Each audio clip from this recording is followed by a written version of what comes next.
Assalamualaikum warahmatullahi wabarakatuh. Alhamdulillahirabbil alamin wa bihi nasta'inu ala umuri dunya wa din. Wassalatu wassalamu ala asyrafil anbiya'i wal mursalin wa ala alihi wa ashabihi ajma'in. Jemaah bulan Ramadan, pada malam hari ini kita menyelesaikan sholat tarawih malam yang ke-27. Jadi waktu yang tersisa berdasarkan beberapa keputusan mungkin kita jatuhnya nanti pada malam Kamis, malam Jumat terakhir atau pada maghrib. Lalu apa kiat-kiat bagi kita menghadapi yang namanya Idul Fitrah atau Idul Fitri? Jadi kita semua akan memasuki yang mana waktu itu ditentukan atau disebut dengan kemenangan. Kalau orang menang itu bahasa kita tuh bahasa keagamaannya itu kita berhasil melewati Ramadan dan mendapatkan ampunannya. Ada banyak paham tentang sebutan malam Lailatul Qadar. Ada yang memaham bahwa malam Lailatul Qadar itu malam ditentukannya takdir yang baru, artinya merubah takdir kita. Kalau dari ilmu huruf kita bahas bahwa malam Lailatul Qadar itu atau Lailah itu disebut adalah pada baik alam semesta maupun diri kita, yaitu sesuatu yang diciptakan di bawah nur itu yang mendapat balasan itu semuanya kembali kepada titik nol, salamun. Nah, orang yang berada di titik nol ini berarti ia akan menjalani takdir-takdir yang mungkin yang mendapatkannya pasti berubah. Kalau yang tidak mendapatkannya, maka takdir itu tidak berubah. Di mana maksudnya tidak berubah? Karena syaratnya iman dan ikhlas. Apakah kita selama ini beribadah di bulan Ramadan dilandasi dengan iman dan ikhlas? Jadi syaratnya itu iman dan ikhlas, kita aja yang tahu, yang menggawi yang tahu. Apakah kita itu mengerjakannya, memahami iman dan ikhlas? Apabila berdasarkan dengan iman dan ikhlas, maka dipastikan kita sudah merubah takdir kita. Sebagaimana banyak cerita-cerita di surah Nabawiyah, karena iman dan keikhlasannya mengerjakan ibadah, maka takdir itu berubah. Semisal ada yang tercantum di pintu neraka namanya, ternyata dipindah ke pintu surga. Jadi orang beribadah itu apa yang diperintahkan gawi. Kenapa umat Nabi Muhammad ini untung sudah sebelum digawi tahu sudah hasilnya. Coba kalau di zaman Nabi Nuh diperintahkan berulah kapal, kada tahu lagi. Ada apa aku disuruh ulah kapal, kada tahu, yang penting disuruh ulah kapal. Oh, ternyata indah kapal tuntung, banjir bandang datang. Saat Musa diperintahkan untuk memotong tongkatnya ke laut, Nabi Musa kada tahu kenapa aku diperintahkan memotong tongkat. Kada tahu semua. Setelah dipotong tongkat, oh ternyata laut belah, maka membuka jalan bagi Musa untuk terhindar dari kejaran anak buahnya Fir'aun. Nah, jadi umat Nabi Muhammad ini untung. Artinya Al-Quran disempurnakan, agama disempurnakan, sudah untung benar. Nah, kita ini menuju kemenangan. Caranya dipadahkan Tuhan bila ini hendak menang, bila hendak bersih, bila hendak kembali ke titik nol, beribadah ya Tuhan. Caranya beribadah dua syarat saja ketentuannya, bilanya beriman dan ikhlas, pasti berubah sudah. Nah, maka landasan ini apa yang digawi? Man shoma Ramadana, man qoma Ramadana, berarti puasa di siang hari, beribadah di malam hari. Nah, masalah puasa ada yang kadangkala puasa, lalu bagaimana? Nah, kalau berdasarkan paham, berdasarkan hadis-hadis, lalu pahamnya banyak banget. Amun mampu aja bayari puasanya di hari lain sejumlah hari yang ditinggalkan. Kada wajib fidyah. Ini kada wajib fidyah, hanya mampu aja. Jadi dibayar di bulan lain. Kecuali orang-orang yang disyaratkan, wanita hamil, menyusui, orang tua renta, nah itu wajib fidyah. Ada yang berpaham seperti itu. Kalau orang garing kayaknya sehat saja. Ada juga yang berpendapat seperti itu. Maka kita kembali kepada Al-Quran dahulu daripada banyaknya pendapat. Jadi kita ini ingin menyempurnakan diri kita ketika mengikuti sholat Id. Jadi sembahyang kita itu nyaman, bujur-bujur, suci. Diri kita dalam keadaan suci. Nah, ini yang banyak mungkin paham kita keliru lah. Jadi kita sedikit akan meluruskan.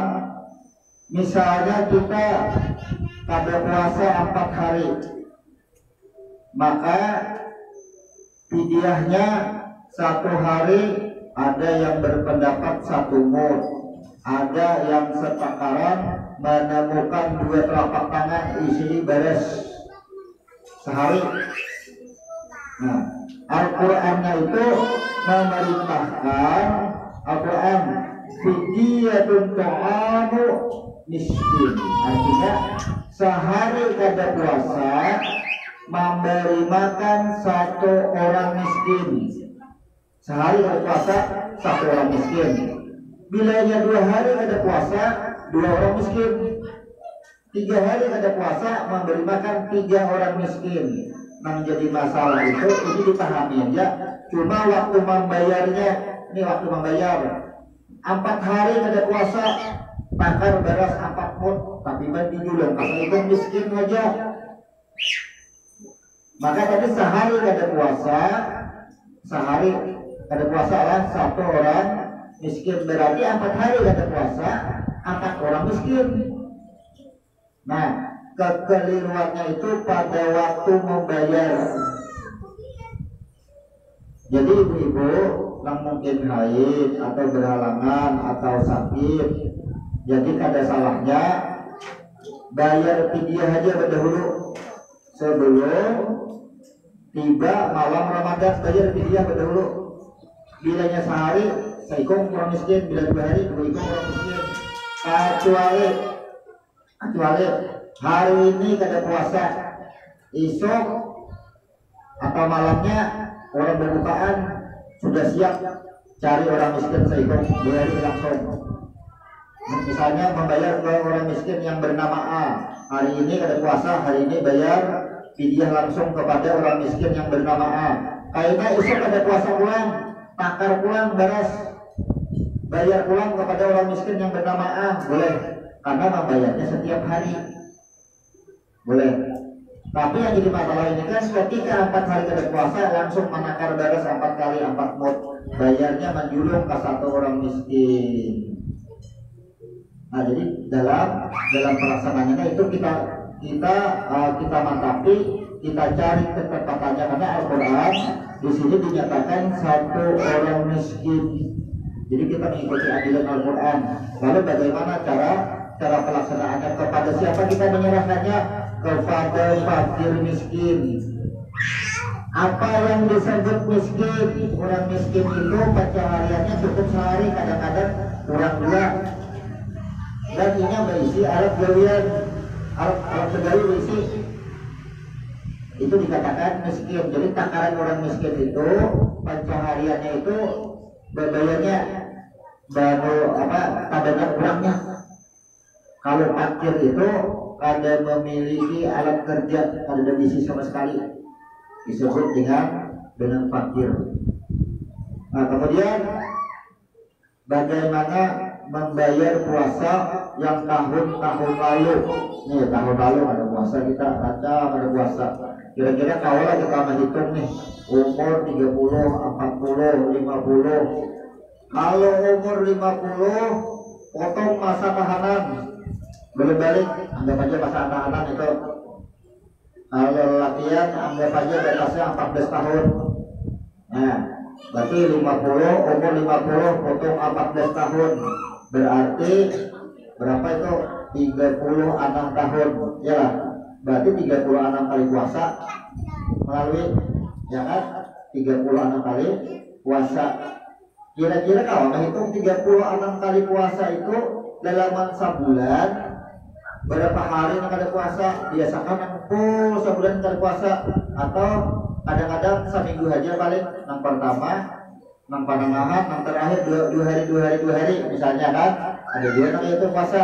Awal aja kita memperhitungkan ke belakang kayak apa cara membayarnya, kada belain sama aja juga. Lalu tak kumpul, cuma banyak beneran. Nah jadi misalnya anggap aja 10 tahun 10 kali puasa, dihitung-hitung wah lebih 100 orang miskinnya ini. Amun membayar sekaligus kada mungkin. Ada mungkin yang bisa sekaligus membayar dengan puasa keberatan, ada mampu. Nah lalu juga kita bagaimana bayarnya. Hari ini orang berlima beri makannya, kita isok orang berdua beri makannya. Jadi setiap hari atau dalam seminggu dalam hari usahakan ada rezeki, niatakan. Bawai kawan mana, tidak buru-buru di manakah? Bawai ke warung makanan. Ya, coba beli makanan, ampun niatnya kita. Kita tahu niatnya. Bawai ke warung makanan, padahal niatnya. Nah, jadi bayar memberi makan orang miskin. Boleh itu. Laksanakan seperti daripada kita menanggung beban, karena puasa ini disebut hutang. Bila hutang ini kagak ditagih. Oh, tapi kan dia Lailatul Qadar dia kembali ke titik nol, ya kan? Dapat pengampunan kita. Takdir kita ini bahasa ada sudah berada di titik nol, lalu akhirnya kita menjalani takdir yang baru. Apakah baru itu berubah atau kebahagiaan hanya berubah? Nah itu kita ada tahu. Karena apa? Karena kita ini bila sudah terjadi baru menyebut takdir. Lalu kemudian kitakah yang merubah takdir? Karena kita beriktikaf lalu kita merasa kita yang merubah takdir. Kira-kira anggapannya kita lah yang merubah takdir nih karena kita beriktikaf. Nah kita perdalam lagi, ternyata yang merubah takdir itu adalah sudah catatan di atas simpulan ini yang beriktikaf merubah takdirnya. Berarti yang merubah takdir itu takdirnya juga. Takdir merubah takdirnya juga yang merubah takdir. Kada kita kada. Wah, amun kita kada sahaya beriktikaf kan. Amun takdirnya juga yang merubah takdir. Kan tadi sudah dicatat simpulan melakukan iktikaf dengan iman dan ikhlas. Dia beribadah di 10 malam terakhir, dicarinya di malam-malam gadir sesuai hadis, bertepatan dengan ketentuan diturunkannya malam Lailatul Qadar, berubahlah takdirnya. Kan ditakdirkan juga sudah kita akan berubah. Berarti inilah yang dinamakan ikhlas. Kan ada merasa kita yang merubah, kita jasad, kita roh yang ada pada tubuh. Baik takdirnya juga yang merubah takdir itu maksudnya. Itu kan wujud ikhlas. Jangan merasa karena kita beriktikaf kan keakuan di situ. Jadi ketika pendapat disajikan dengan suatu kewajiban seperti tadi bayar fidyah kan jadi di nol, maka sudah diampuni yang telah lalu. Iya, memang diampuni karena syarat dan ketentuannya itu kan ada syarat dan ketentuannya. Jadi apapun permasalahannya, yang dahulu belajarlah kita tuh menghisap diri kita sendiri. Kalau Quran menyebut Iqra kita baca, jadi belajarlah kita itu menghisap, membaca diri sendiri apa yang menjadi tabungan kita. Kita ini hidup berjalan sesuai perintah Allah, sebagaimana ketika Nabi menyebut kepada Juwairisi, Jadi Nabi itu menyebut celaka kamu. Sesungguhnya aku bertindak berdasarkan perintah Tuhan. Nah, jadi kita bayar fidyah ini bertindak berdasarkan perintah Tuhan. Kalau bubuhan Nabi itu diperintah seketika langsung gawe, diperintah seketika langsung gawe, tersusunlah perintah itu menjadi yang disebut sekarang Al-Quran, artinya tersusun. Kalau kita ini sudah ada Qurannya, tinggal menggawinya. Kalau Nabi itu menunggu perintah, menunggu turun ayat, hajar gawe. Bila selama ayat ada turun, gawe berapa dulu. Bila kesalahan langsung ditanggur oleh Tuhan. Ya kan? Nah, kemudian berkaitan dengan fidyah tadi, ini sudah ada perintah Al-Quran lagi yang memerintah, yaitu Al-Baqarah. Kalau di surah Al-Baqarah ayat 184. Nah, kita baca artinya aja. Yaitu beberapa hari tertentu, maksudnya mengganti puasa beberapa hari tertentu. Maka barang siapa di antara kamu sakit atau dalam perjalanan lalu tidak berpuasa kembali, kemudian dalam perjalanan lalu tidak berpuasa, maka wajib mengganti sebanyak hari yang dia tidak berpuasa itu. Artinya karena kita garing berhalangan dalam perjalanan ada puasa, wajib ganti puasa itu di hari yang lain sejumlah hari yang ia tidak berpuasa pada hari-hari lain diganti. Dan bagi orang yang berat menjalankannya, nah, ini kan bagi orang yang berat menjalankannya ini, jangankan puasa yang hari ini kada puasa kagak dibayar, berat membayarnya dengan puasa rasanya berat, apalagi yang sudah puluhan tahun lalu, makin berat lagi.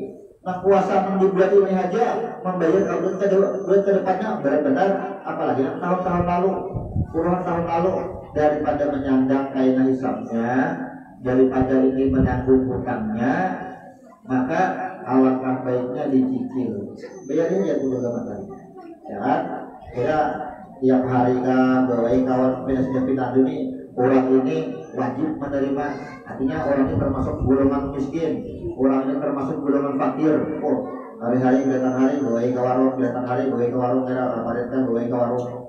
Boleh? Boleh makan. Sambil jadi kita sambil membina silaturahmi, doanya pun kita orang tuh bingung kenapa hari-hari gue makanan. Ya, hari-hari dia belum makanan, padahal ada niat kita di situ. Ada perlu juga kepada ini aku bayar puasa lah. Niat itu ada perlu disampaikan dengan pelakunya, karena pelakunya itu ada menyampaikan niat kita, pelakunya itu disuruh makan aja.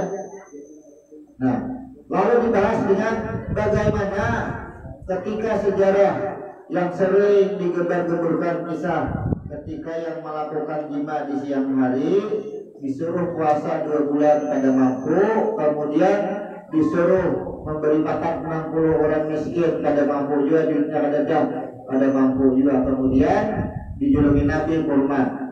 Ujar Nabi bagi kurma ini kepada fakir miskin 60 orang. Ujar yang bersangkutan di kampungnya hanya ia miskin keluarganya. Akhirnya diperintahkan Nabi ini aja yang memakan, sudah kada puasa dapat kurma pulang, ini pulang memakan ini.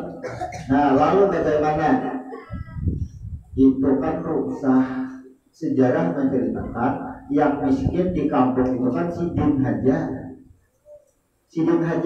yang ada puasa. Kawalah dikiaskan ke diri kita, kan kita mampu. Sidin itu kan betulan kada mampu, berisi baras kada ada, dijuluki baras. Nah, bagi baras ini nah, ini aku memberi ikan nah, jangan bahasanya kan, bagi baras ini. Bagaimana membaginya? Di sana orang sedih beritaan, yang paling miskin aku haja ibaratnya. Kalau menyamakan dengan kisah itu dengan diri kita, kada mungkin. Nah, jadi kalau hendak menuruti itu, berarti samakan dulu diri kita lawan diri pelaku asal dulunya itu, samakan dulu. Namun kada sama masih mampu aja, berarti kita wajib membayar puasa bila ada juga, tetapi dia fidyah ajar. Maka fidyah ini disebut kan kita masuk kita golongan orang-orang yang wajib membayar fidyah karena mampu aja. Nah itu kan pendapat tahap.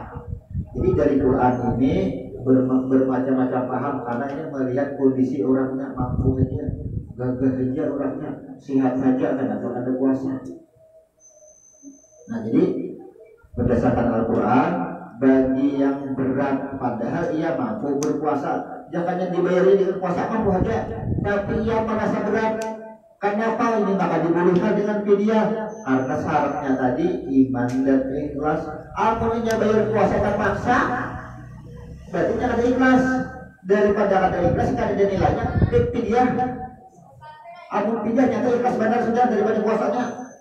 Coba ya, jangan cuman beres semut apa memberi kawan makan di warung nyata ikhlas benar sudah.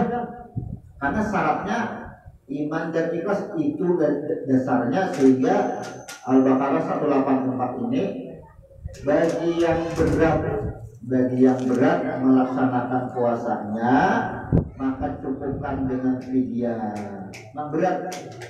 Nah jadi apa merasa berat jangan digawi terpaksa puasa. Merasa takutan di neraka, takutan berdosa tapi terpaksa puasanya. Memang saat ini berniat puasa memang berdasarkan keimanannya karena tapi keimanan itu didasarkan rasa takut ada keikhlasan. Makanya Al-Quran longgar. Maka di Al-Quran itu Allah di ayat berikutnya itu menyatakan sesungguhnya ayat Tuhan aku tidak akan menyulitkan menyukarkan bukan pada menyulitkan pada memberikan kesusahan atas hamba itu pada mau Tuhan kalau dibayar puasanya. Nah jadi menghadapi Idul Fitri ini bapak-bapak ibu-ibu semuanya yang merasa ada hutang puasa tuntaskan dahulu.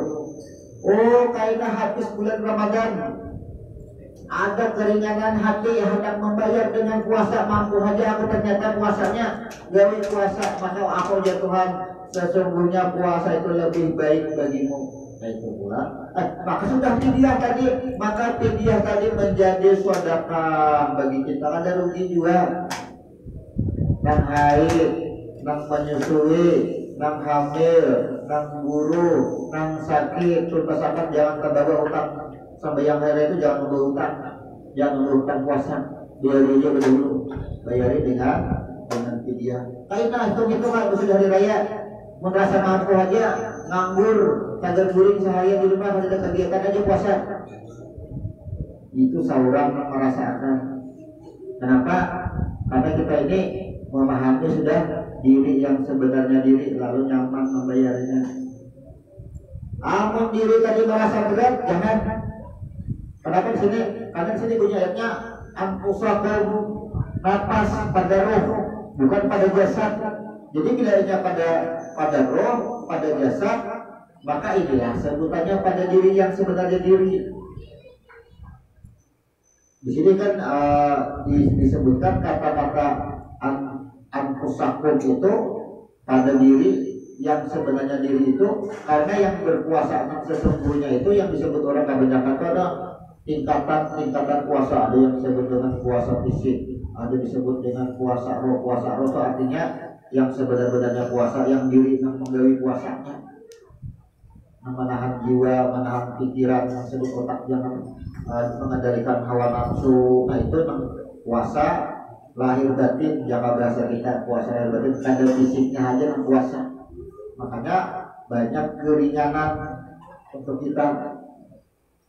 Jadi rasanya kalau kita memahami ayat ini maka ada juga tidak bahwa hutang puasa jangan boleh dulu dipahamkan seperti ini. Oh kawah aja biar fidyah ini karena diwajibkan mengganti puasa di bulan akan datang kainai pas kita bayari lagi tertumpuk tahun demi tahun akhirnya tertumpuk. Maka ini ada yang mempraktikkan ada yang sakarung bayar fidyah dibagi-bagi sakarung dibagi-bagi. Ada yang mencontohkan ini. Jadi kenapa ada yang berani mencontohkan setelah dikaji? Karena memang Quran. Jadi Quran juga yang menyuruh. Quran itu siapa? Ya diri kita. siapa yang mengulang diri kita, ya iya juga orangnya, kan itu sebutannya. Jadi insya Allah kalau kita berani mengamalkan ini, maka tidak ada hutang puasa antar tahun lagi, tidak ada beban lagi. Insya Allah kita mulai tahun ini sampai tahun-tahun akan depan, seandainya ada talanggar juga, ada berpuasa juga, insya Allah ada sawar. Artinya ada sawar, tahun dudi lunas sudah tabayar udah puasanya. Apalagi umur kita semakin menua. Orang tua renta itu kan, kalau bahasan paham ulama tuh wajib, ini bayar fidyah diwajibkan, dibolehkan. Amun orang gagah ada wajib, ulama tuh berpaham ini bayar fidyah harus wajib bayar puasa juga. Sedangkan Al-Qur'annya bagi yang berat, yang merasakan. Nah, jadi kita sarankan sekali lagi, mudah-mudahan Bapak Ibu nantinya sebelum Idul Fitri, karena ini kita sudah melalui 10 malam terakhir, 32 malam lagi, ini sudah ada persiapan. Jangan bayar puasa menunggu malam hari raya. Kalau kita pada sampai waktunya mulai isuk sudah canangkan sudah, oh siapa keluarga yang belum puasa yang menjadi tanggungan kita, bayarkan dulu. Jadi jadi malam hari raya itu memikirkan fitrah aja lagi. Kalau kena hari raya fitrah sama nama julungnya membaginya. 2 hari inilah kesempatan, gunakan waktunya untuk kita membayar puasa. Kada usah menunggu ibadah Ramadan. Karena kita melalui, bukan kada boleh membayar fidyah setelahnya, tapi kita melalui Idul Fitri, sholat Id dalam keadaan terhutang. Maka kita sudah berada di titik nol, disucikan sudah, tapi sudah menuruti apa yang ada menurutinya. Al-Quran menyuruh bayar fidyah, lalu tidak ada laksanakan, sudah dipadahi. Jadi yang memadahi itu adalah Al-Quran sudah. Jadi kita ini sudah dibaca oleh Al-Quran. Demikian untuk pada malam hari ini. Semoga waktu-waktu yang tersisa ini kita sambil mentadaburi diri kita masing-masing atas kewajiban-kewajiban kita yang tidak kita laksanakan. Artinya yang disebut dengan tertundanya kewajiban kita saat dan harus dibayar, maka kita tuntaskan pada bulan Ramadan ini. Kalaupun tadi kita menjelaskan masalah seseorang yang melakukan jima di siang hari, itu pada hukum kafarat, pada hukum denda. Kalau fidyah ini pada hukum puasa karena sakit, menyusui, perjalanan, dan ia berat atau kaum buruh. Tapi kalau yang diberitakan dalam itu adalah kafarat. Jadi bayar kafarat itu kalau sudah tardawi sehari, maka kita memberi makan 60 orang miskin. Jadi hitung aja merasa tagawi, dihitung aja jumlah orangnya, aliakan aja jumlah orangnya. Ada mungkin sekaligus karena ada keterbatasan ekonomi, kayaknya pulang berjaki, ya pulangkan karena fakir miskinnya undang berarungan di rumah sama aja juga. Jadi banyak hal yang harus kita selesaikan atas diri kita. Inilah yang disebut dengan iqra kita baka. Demikian, subhanakallahumma wa bihamdika asyhadu an la ilaha illa anta astaghfiruka wa atubu ilaik. Wassalamualaikum warahmatullahi wabarakatuh.